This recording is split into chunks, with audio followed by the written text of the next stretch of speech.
I'm going to make a new page and I'm going to save this as welcome.php. So I'll just make a comment that this is my welcome page. So I'm just going to put some basic information on the page. We're going to define a title. We're going to include our header. We're going to print a greeting to the page. We're going to go ahead and eventually be creating a log out link. So I'm going to point to a log out page, which currently doesn't exist. And then I'm going to include my footer. Now I'm going to add some additional information to the page. So from the login page, we're storing values in the session. So now we need to know how to access them. In order to access these values, the first step is to invoke the session start function. This is going to be necessary on every page that will make use of sessions. This is going to be the first thing that I'm going to code after my opening PHP tag, and we're going to use session_start. This line of code is necessary on every page that is going to make use of sessions, whether it's creating a new session or accessing an existing one. From here, all we need to do is reference the session variable as we would any other array.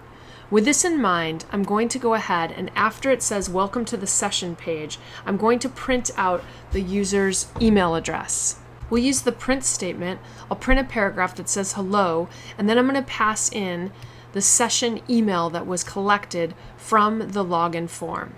Then we're going to go ahead and we're going to print at what time they logged in. So similar to what we did before, I'm going to go ahead and I'm going to first specify that the default time is the time that I'm in. So I'm in California, so I'm going to set my default time zone to Los Angeles. Then I'm going to use another print statement and I'm going to print a paragraph that says you have been logged in since, and then we'll go ahead and we'll use our date function and we're going to get the hour and the minutes that's stored in our session so that we can see how long that they've been logged in. The date function and then passing in the appropriate formatting parameters will allow the PHP script to create some sort of hour, minute, date configuration. It is important that you set the default time zone so that the time is appropriate for where you're at. I'm going to save the page, and if we go back out to the browser and we refresh, if I try to log in without passing anything, it's going to say, make sure you enter both an email address and a password. I'll click the back button to go back to the form. If I put in the email address but not the password and click login, it's going to let me know that I need to enter both an email address and a password. We'll go back again, and this time I'm going to put in the appropriate password, which is pass123. I'll click login.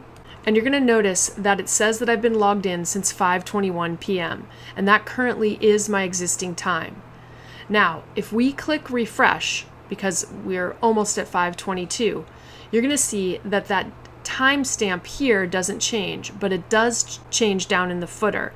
And that's because this is going to give us the current time. This is only logging the time since we've been logged into this session on the page.